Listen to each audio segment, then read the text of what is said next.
2 children, 1 babysitter, 1 locked apartment, and a mother who had absolutely no idea that walking through her own front door would be the last normal moment of her entire life. She wasn't robbed. She wasn't attacked. No stranger broke in. The danger had a key. The danger had a name. The danger had been tucking her children into bed for 2 years. When Marina Krim opened that bathroom door on October 25, 2012, she didn't just discover a crime. She discovered that the person she trusted most with the 2 most precious things in her life had made a decision that no parent ever imagines possible.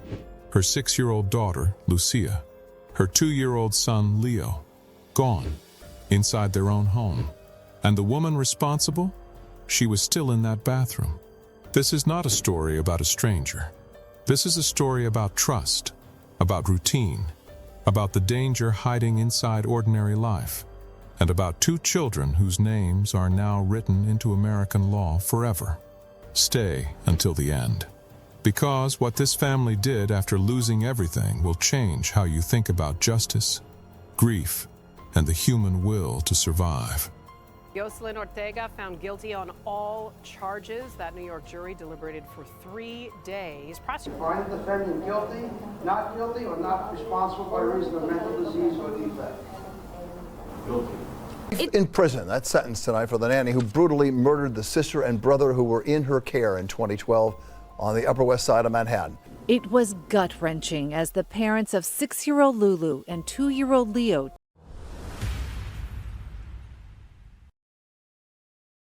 There are families that look picture perfect from the outside, and then there are families that genuinely are. The Krims were the second kind. Marina and Kevin Krim had built something rare in New York City, a life that balanced ambition, love, and stability under one roof. Kevin worked as a senior digital content executive at CNBC, a demanding career that occasionally pulled him across the country on business trips. Marina, a former kindergarten teacher, had chosen to pour her energy entirely into their children. She taught art. She wrote a family blog. She documented drawings, birthdays, swimming lessons, and every small, beautiful moment that parents often forget too quickly. Their daughter, Lucia, known to everyone as Lulu, was 6 years old. Expressive, creative, passionate about ballet. Their son, Leo, was just 2. Still discovering the world through small gestures and quiet wonder. Together they lived at 57 West 75th Street on Manhattan's Upper West Side, a 10-story doorman building 2 blocks from Central Park. The kind of building where neighbors recognize each other, staff know your name, and the structure itself feels like a layer of protection.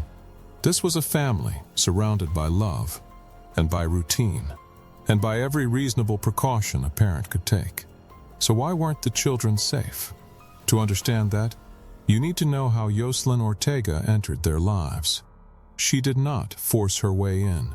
She was invited. Ortega had been working for the Krim family for nearly 2 years as a part-time caregiver when October 2012 arrived. She earned $18 an hour and handled the kind of daily responsibilities that require deep trust.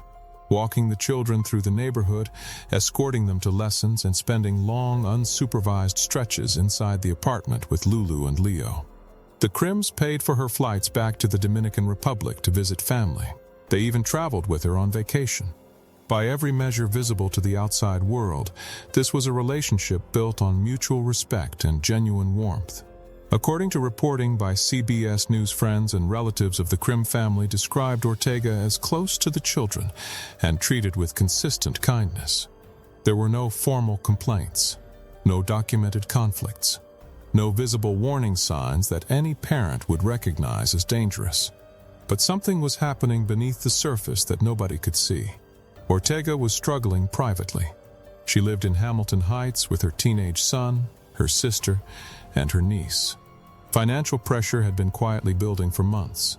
Her son had recently arrived from the Dominican Republic to finish high school, and his private school tuition weighed heavily on her. She later told investigators she had approached Marina about needing more work hours and felt insulted when Marina suggested housekeeping as a solution. Whether that interpretation was fair or distorted, it planted something inside her that she never expressed out loud. And that silence, that invisible pressure, is what makes this story so deeply unsettling. Because Marina Krim had no reason to look beneath the surface. Ortega had passed every visible test. She showed up. She smiled. She carried the children safely through the city. She tucked them in. She was Josie, the name Lulu and Leo used when they called for her. On the morning of October 25, 2012, Kevin Krim left for a business trip to San Francisco. Marina had plans to take 3-year-old Nessie to a swimming lesson at the nearby YMCA. Lulu had ballet in the afternoon. Ortega was scheduled to bring Lulu to class and meet Marina there. It was a Thursday. It was a plan they had executed dozens of times before. Except this time, Ortega never showed up at the ballet class. And when Marina Krim returned home to find out why, the world she had spent years building was about to collapse in the span of a single minute.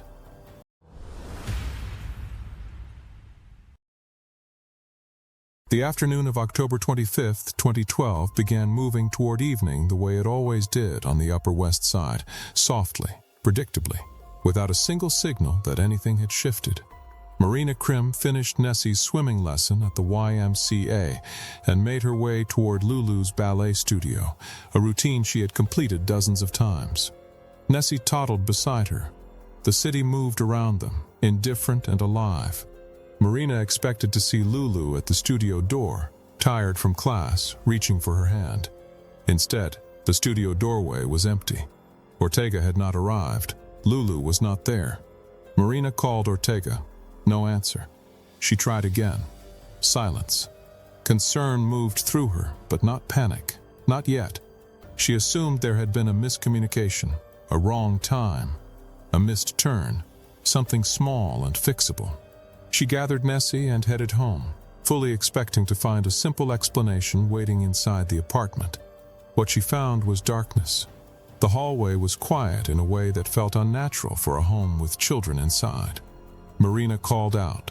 Nothing responded. She moved through the rooms one by one, searching for movement, for sound, for anything that made sense.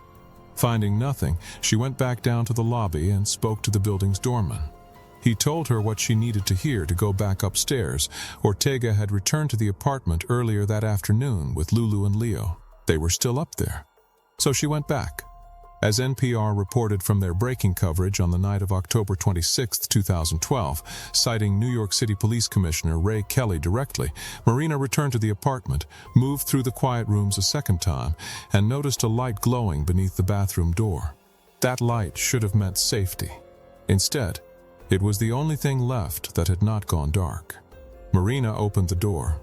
Inside the bathtub, clothed and motionless, were Lucia and Leo. Both children had been stabbed multiple times. Lulu had suffered more than 30 wounds, including defensive cuts to her hands and arms, evidence that she understood what was happening and fought back with everything her 6-year-old body could give. Leo, just 2 years old, had been asleep when the attack began. He never had the chance to resist. On the bathroom floor beside the tub was Yoselyn Ortega. The moment Marina discovered her children, Ortega began slashing her own wrists and driving a kitchen knife repeatedly into her own neck and throat. She did not act until Marina was standing in that doorway. She waited. Think about that for a moment. She waited. Marina grabbed Nessie and ran. The building superintendent and his 10-year-old son, who had rushed upstairs after hearing screams, witnessed the scene directly. A sight that would stay with them long after every piece of physical evidence had been removed. The doorman called 911. Emergency responders flooded the building. Ortega was taken to the hospital, where she survived her self-inflicted injuries. The bodies of Lucia and Leo Krim were removed from the building on a single stretcher. Outside on West 75th Street, neighbors gathered. Word spread block by block, then borough by borough, then across the entire country. A city that believed it had seen everything fell into a silence it did not know how to fill. That same night, Kevin Krim landed at John F. Kennedy Airport after his business trip in San Francisco. NYPD homicide detectives were waiting at the gate. They were the ones who told him that his 2 children were gone. He never got to say goodbye. And with that single fact, the full weight of this tragedy comes into focus, not just as a crime, but as a permanent wound carried by an entire family. The apartment that once held laughter now held evidence. The woman trusted with 2 lives had ended them both. But the hardest question had not yet been answered. Why?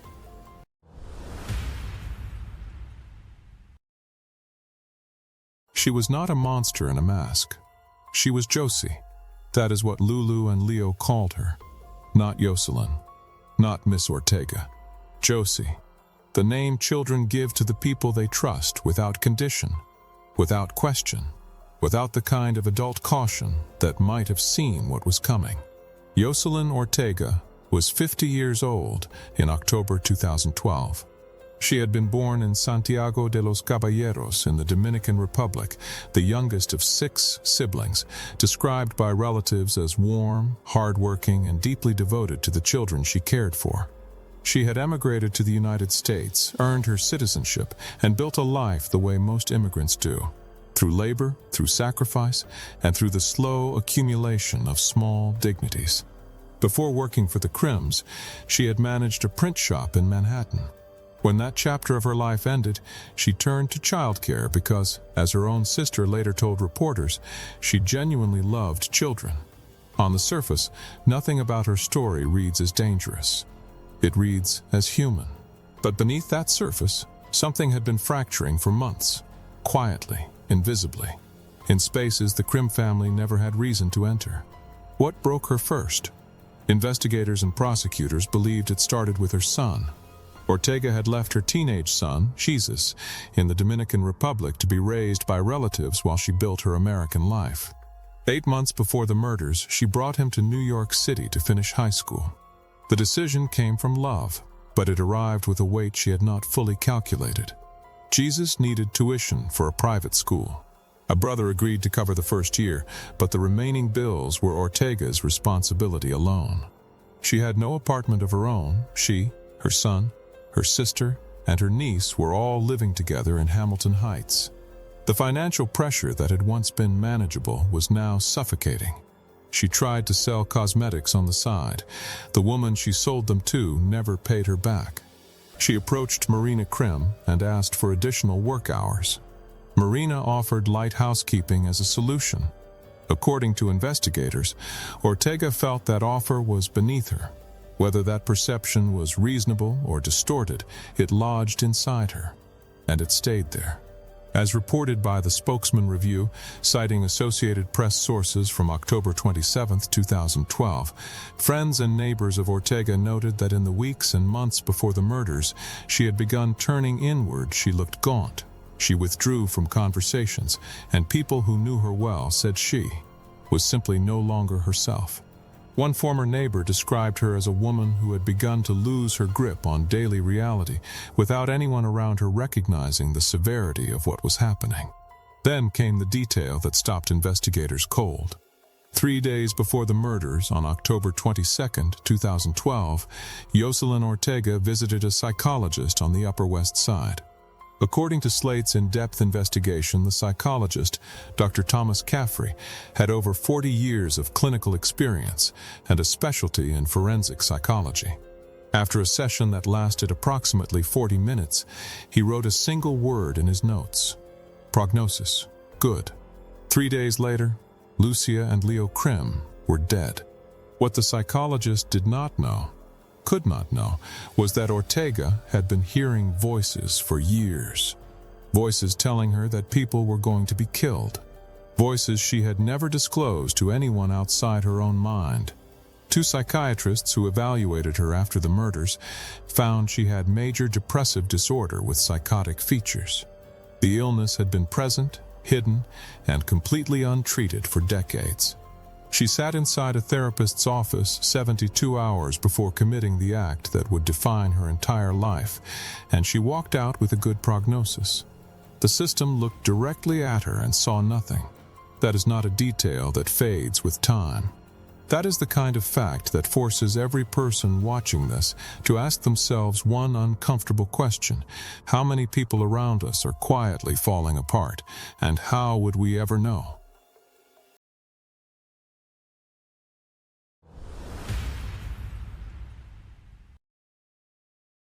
"5 years, 4 months, and 24 days passed between the murders and the moment a jury finally sat down to decide what they meant. That gap alone tells you something about how complicated this case was, not in terms of guilt, because Ortega's lawyers never disputed that she killed Lulu and Leo, but in terms of responsibility. The central question was not what happened inside that bathroom. The question was whether Yoselyn Ortega was capable of being held accountable for it. Jury selection began on February 22, 2018, in Manhattan Supreme Court. 12 jurors were chosen to carry a weight that no instruction manual could prepare them for. Opening statements began on March 1st. Prosecutor Courtney Groves stood before the jury and told them plainly they would not hear a clear motive from the prosecution. The evidence, she said, would show intent without explanation. Defense attorney Valerie Van Leer Greenberg countered with 4 words that would define the next 2 months inside that courtroom. This case is about insanity. The defense argued that Ortega suffered from severe untreated depression with psychotic features, that she heard voices commanding her to kill, and that she did not understand the difference between right and wrong at the moment she picked up that knife. If the jury believed this, Ortega would be sent to a psychiatric facility rather than a prison cell, and could one day be released if doctors determined she was ready.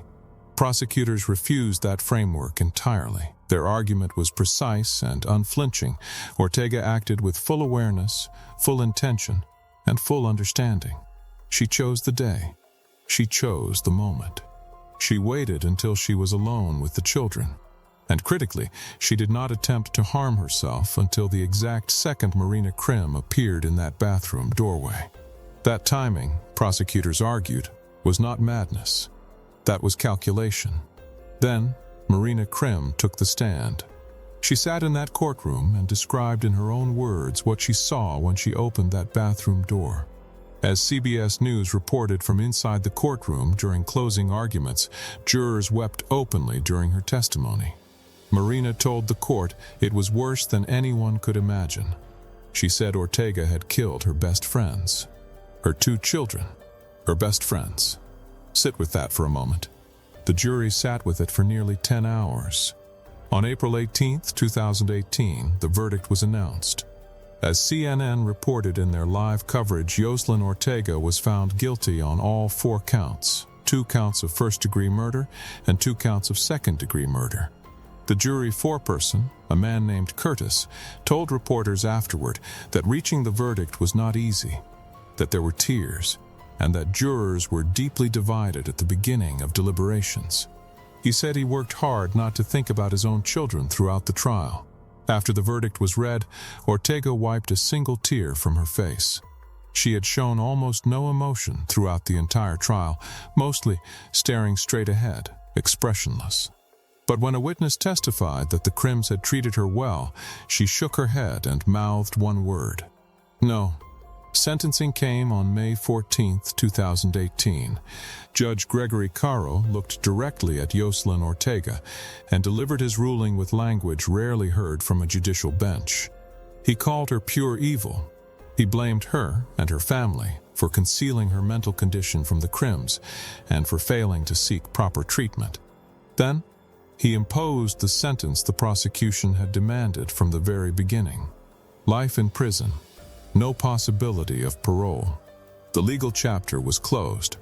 But for Marina and Kevin Krim, no verdict and no sentence could answer the question they had been carrying since October 25, 2012.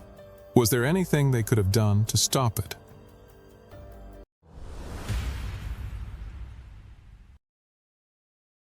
There is no manual for surviving the murder of your children. There is no chapter in any book that tells a parent how to wake up the morning after, how to answer the door, how to sit at a table where 2 seats will never be filled again. Marina and Kevin Krim faced all of this not in private darkness, but in the full glare of a city that had watched their tragedy unfold in real time. The cameras eventually left. The headlines eventually faded.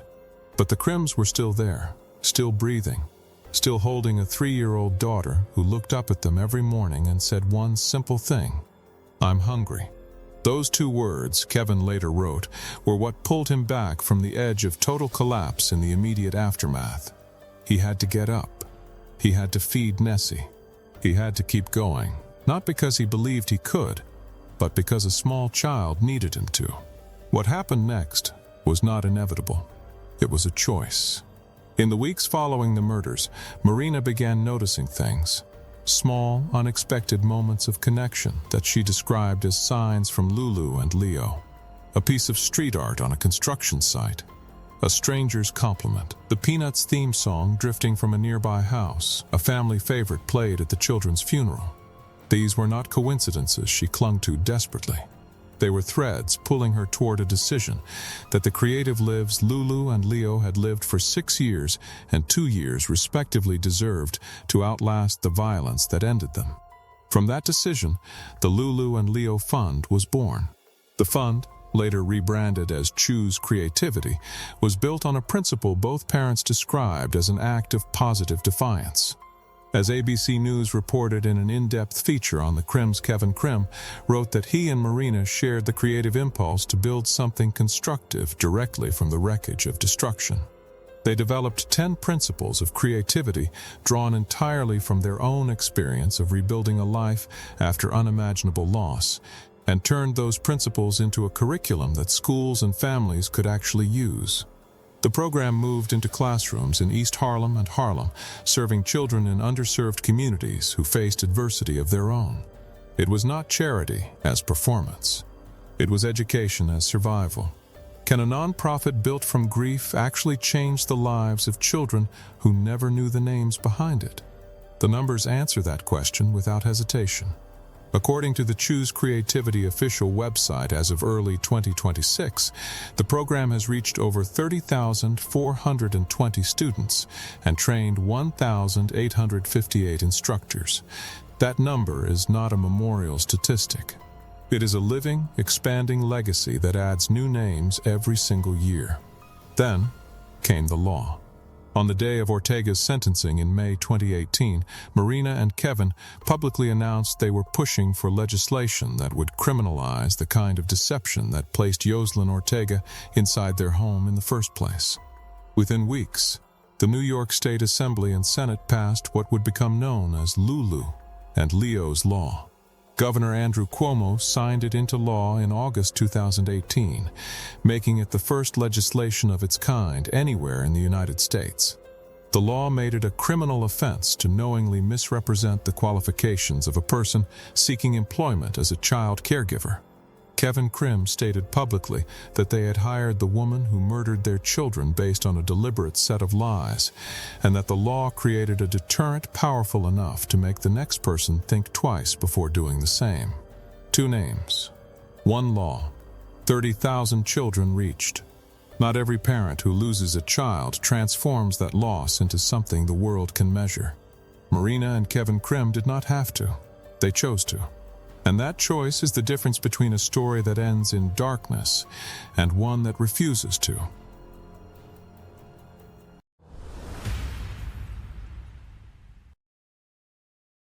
May 14th, 2018. 5 years, 6 months, and 19 days after 2 children were killed inside their own home, Yoselyn Ortega stood before Judge Gregory Caro for the last time. The courtroom was packed. 6 of the 12 jurors who had delivered the guilty verdict attended the sentencing in person, not because they were required to, but because they needed to see it end. One juror told reporters afterward that he was still dreaming about those children. Another said he could not look at a nanny on the subway without thinking about this case. These were 12 ordinary people who had spent 7 weeks absorbing the most devastating details a human being can be asked to sit with, and even the verdict had not released them from it. That detail alone tells you everything about what justice actually feels like from the inside. Before Judge Caro delivered his ruling, both Marina and Kevin Krim stood at the podium and spoke directly into the record. Not for Ortega, not for the cameras, but for Lulu and Leo. Marina stood before the court and described what Ortega's crime had done not just to her family, but specifically to Nessie, the 3-year-old who had been in Marina's arms when she opened that bathroom door.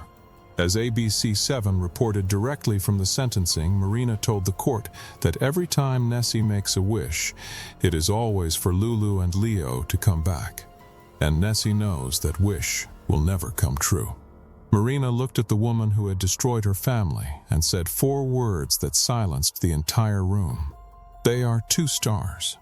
Kevin followed. His statement was not grief. It was precision. He stood at that podium and dismantled Ortega, her defense team, and her entire family with surgical clarity.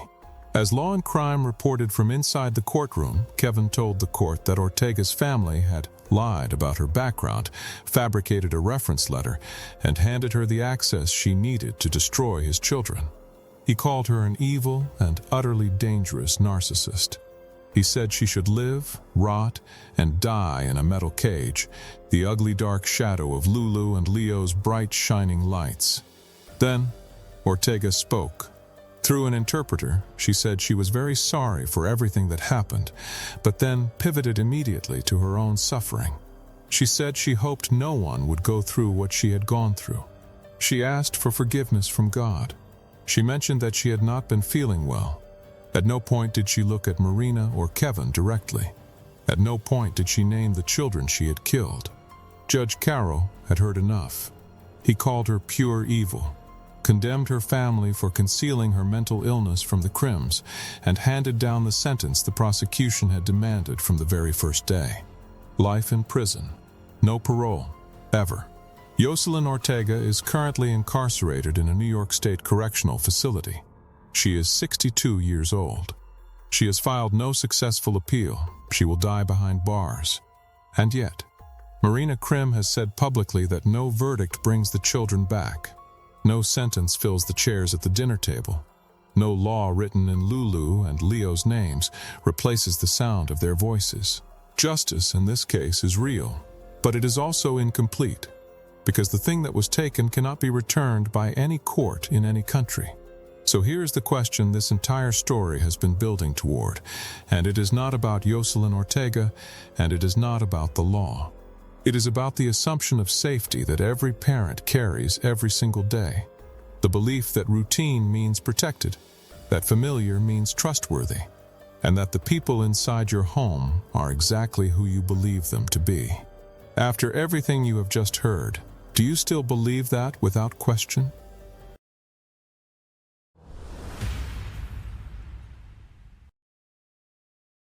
Lucia Krim was 6 years old.